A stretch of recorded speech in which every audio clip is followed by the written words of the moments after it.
நமது ஸ்ரீ சங்கரா தொலைக்காட்சியில் 144 ஆண்டுகளுக்கு ஒருமுறை மட்டும் நம் வாழ்நாளில் வரும் மகா கும்பமேளா.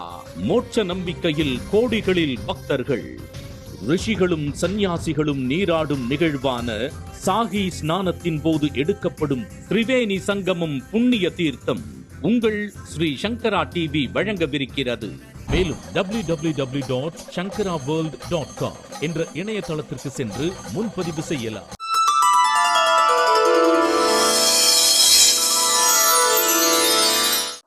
ஓம் ஸ்ரீகாந்தத்ருஹிணோபமுன்யுதபனஸ்கந்தேந்திரநന്ദ്யாதயः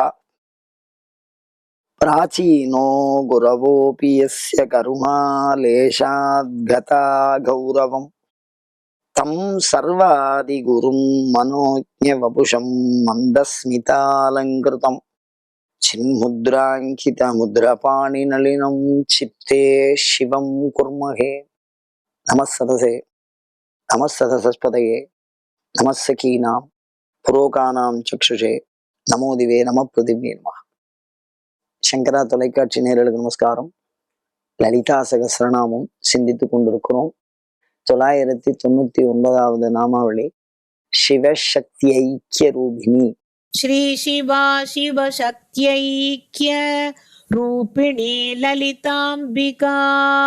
நான் சென்ற நாமாவளியிலே சொன்னேன், கடைசி 3 நாமாவளிகள் லலிதா சகஸ்ரநாமத்தினுடைய அத்தியந்த சாரமா இருக்கு. இந்த நாமாவளி என்ன சொல்றது அப்படின்னா, இதுக்கு 3 பொருளா நாம சிந்திக்கலாம். சிவன் தனியா இருக்கு, சக்தி தனியா இருக்கு, ஐக்கியம் சேர்ந்து இருக்கிறது. ஐக்கியம்னு சேர்ந்து இருக்கிறது.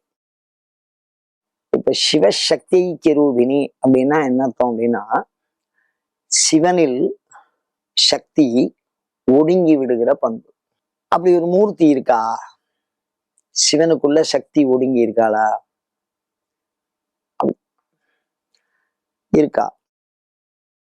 எப்படின்னு கேட்டீங்கன்னா, தட்சிணாமூர்த்தி இருக்குல்ல, அந்த தட்சிணாமூர்த்தி யோகத்துல இருக்கும்போது உள்ளுக்குள்ள ஹிருதயத்துல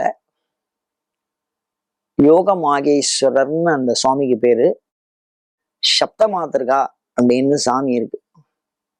அந்த 7 விதமான மாதர்கள், அதுல சாமுண்டி, காளி, வைஷ்ணவி, ஐந்திரி அப்படின்லாம் சாமி இருக்கும். அதுல ஒரு பக்கம் பிள்ளையாரும், இன்னொரு பக்கத்துல யோக மாகேஸ்வரர்னு ஒரு சாமி இருக்கும். அந்த சுவாமி எப்படி இருக்கும் அப்படின்னு கேட்டீங்கன்னா, யோக பட்டம் தரிச்சிருப்பா. ஐயப்பன் எப்படி உட்கார்ந்துருக்கார் அந்த மாதிரி உட்கார்ந்துருப்பார் சிவபெருமான். கிட்டத்தட்ட ஐயனார் அந்த பட்டைய தரிச்சிருப்பார். அந்த மாதிரி யோக பட்டம் தரிச்சு ஒரு சிவபெருமானா வச்சிருப்பார். மான்மொழு இருக்கும். அதை நம்ம பார்த்தோம்னா தான் புரியும். அதுதான் சிவசக்தி ஐக்கிய ரூபிணி. அதாவது என்ன அர்த்தம் அப்படின்னா, சிவனுக்குள்ள சக்தி முழுவதுமாய் ஒடுங்கிய உருவமா தியானம் பண்றது. அவருக்கு பேர் யோக மாகேஸ்வரர்னு பேரு. யோகத்துல அம்பாள் அவர் உள்ளுக்குள்ள நினைக்கிறார். அப்ப சிவனுக்கு உள்ளுக்குள்ள அம்பாள் போயிடுது. அதுதான் சிவ சக்தி ஐக்கிய ரூபிணி. இது இப்படி எடுத்துக்கலாம். அதுக்கடுத்து 2வது மூர்த்தி இருக்கு. என்னன்னா, சிவன் சக்திக்குள்ள ஐக்கியமாறுது. இது சக்தி சிவனுக்குள்ள ஐக்கியமாறுது. ரொம்ப கவனமா பார்க்கணும். அது என்ன மூர்த்தி அப்படின்னா, நம்ம சென்னையை எடுத்த மாங்காடுல ஒரு அம்பாள். அந்த அம்பாள் பஞ்சாக்னி மத்தியில ஒத்த காலில் நின்றுண்டு, ஊசி மேல நின்று, மேல அச்சமாலை வச்சிருந்து தபஸ் பண்றதா இருக்கும். தவக்கோல காமாட்சி அப்படின்னு சொல்ற வழக்கத்துல சொல்றா. ஆனா இந்த நாமாவளியோட ரகசியம் அதான். என்னன்னு கேட்டா, அவ ஒத்த காலில் நிற்கிறா, உள்ள ஜபம் பண்றாங்கிறதுக்காக மேல அந்த அச்சமாலையை சொல்றா, பஞ்சாட்சர ஜபம் பண்றா. அப்படி ஜபம் பண்றதுனால அம்பாளுக்குள்ள சிவம் மந்திர சுரூபமா ஒடுங்கி இருக்கார். சிவ சக்திக்கு ரூபிணி. இந்த இடத்துல யோக மாகேஸ்வரர் தான் இருக்கார். அம்பாளை காணும். அம்பாளை ரூபம் உள்ளுக்குள்ள இருக்கா. சிவனுக்கு உள்ளுக்குள்ள. அதே சமயத்துல சக்திக்குள்ள சிவம் இருக்கு. இந்த மூர்த்திய சிறப்பா சொல்லுவார் அபிராமி பட்டர். தவளே இவள் எங்கள் சங்கரனார் மனை மங்களமாம், அவளே அவர் தமக்கு அன்னையும் ஆயினல், ஆகையினால் கடவுளர் யாவர்க்கும் மேலே இறைவியுமாம். அதாவது இந்த தவக்கோல காமாட்சி தான் தவலே அந்த வார்த்தையை அப்படியே பயன்படுத்திருக்கா. தபஸ் பண்ற காமாட்சி. காமாட்சின்னு சொல்ற வழக்கம், அம்பாள் தபஸ்ல இருக்கா. அந்த தவத்துல பண்ணும்போது உள்ளுக்குள்ள பஞ்சாட்சர ஜபம் ஓடுறது.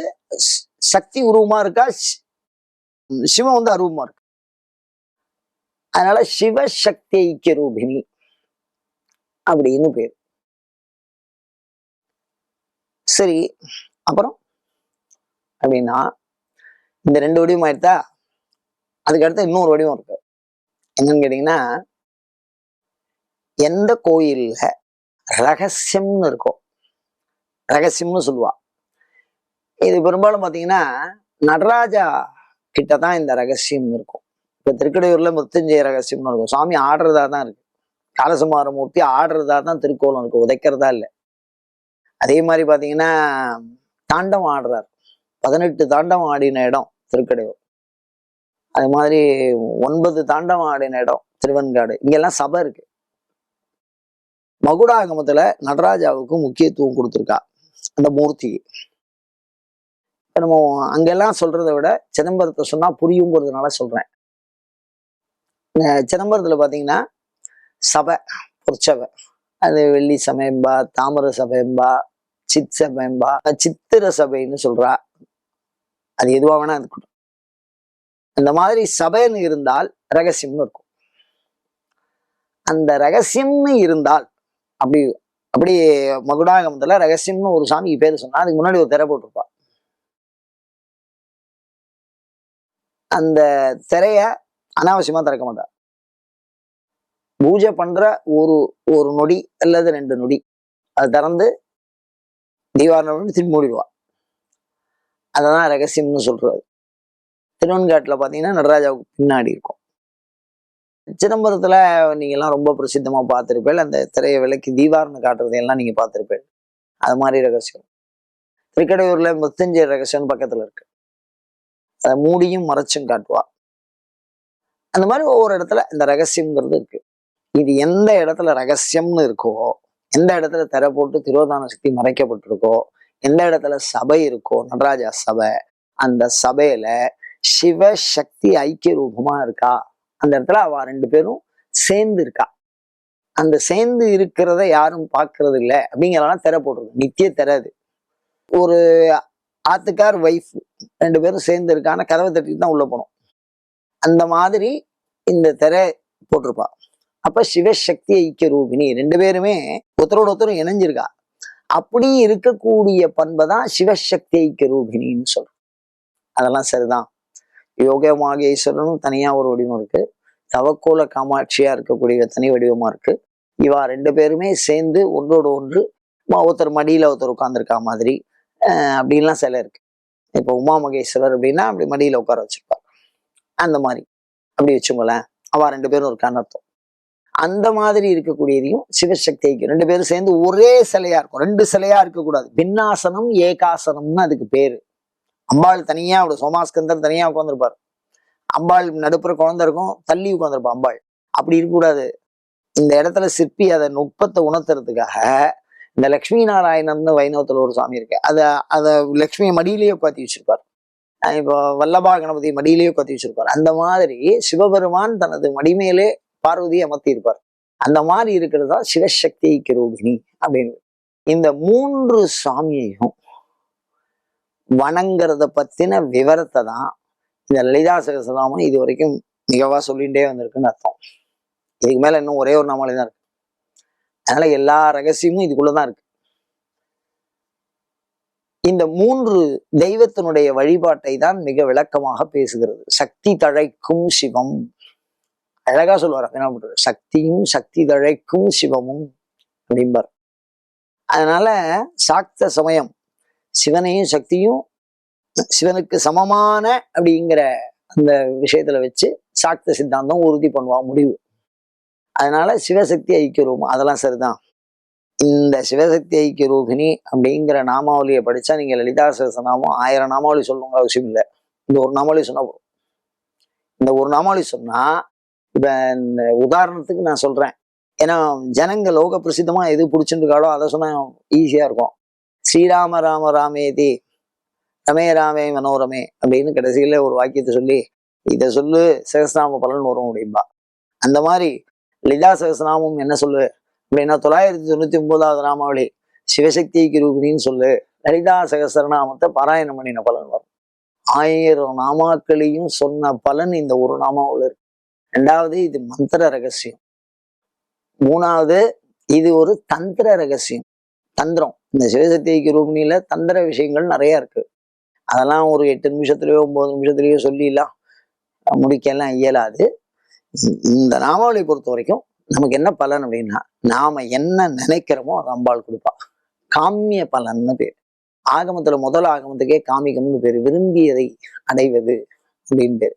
நம்ம என்ன நினைச்சாலும் அதை இந்த சிவசக்தி ஐக்கிய ரூபினின்னு சொல்லி தியானம் பண்ணி, இந்த நடராஜா கிட்ட இருக்கக்கூடிய ரகசியமா இருந்தாலும் சரி, யோகமாகேஸ்வரா இருந்தாலும் சரி, தவக்கோலத்துல தனியா இருக்கக்கூடிய காமாட்சியா இருந்தாலும் சரி, அவளை தரிசனம் பண்ணினால் அந்த மூர்த்தி ரகசியம்னு பேர். மூர்த்தி ரகசியம், கீர்த்தி ரகசியம், மந்திர ரகசியம், யந்திர ரகசியம், தந்திர ரகசியம், ஏகப்பட்ட ரகசியம் இருக்கு.